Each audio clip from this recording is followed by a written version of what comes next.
आओ दोस्तों, अचंभों से भरी तुम्हें एक कहानी सुनाता हूँ।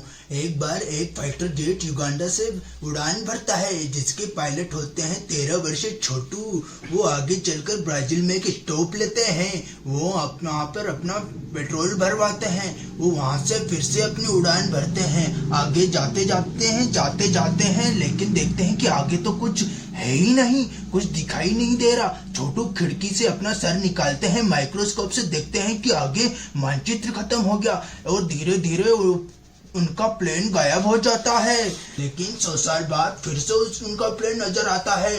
उनका प्लेन जावा सुमात्रा के आइलैंड में लैंड करता है। वो अपने प्लेन से बाहर आते हैं और एक आदमी से पूछते हैं कि क्या साल हो गया, लेकिन बदले में आदमी उनसे कहता है, ए छोटू चाय ला क्या।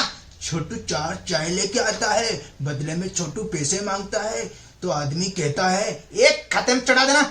उसी वक्त वहां पर नासा के साइंटिस्ट आ जाते हैं छोटू को लेने। वो छोटू को लेके अपने घर ले जाते हैं नासा। लेकिन बीच में ट्रायंगल, कौन सा ट्रायंगल, बर्मुडा ट्रायंगल में स्टॉप लेते हैं। वहां हाथ पांव धोते हैं, खाना पीना करते हैं, फिर वो आगे बढ़ते हैं। नासा में छोटू के ऊपर रिसर्च की जाती है कि आखिर उनका प्लेन और वो कहाँ गायब हो गए थे।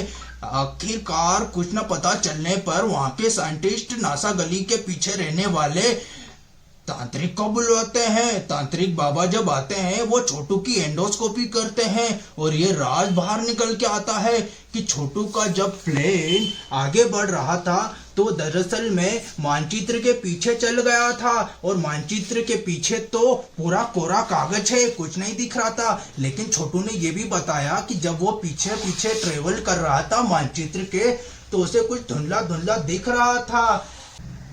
तो नासा के साइंटिस्टों ने ये पता लगाया कि मानचित्र के पीछे तो कुछ प्रिंट ही नहीं है, कोरा कागज है, जिसके कारण छोटू को पीछे का कुछ नजर नहीं आ रहा था।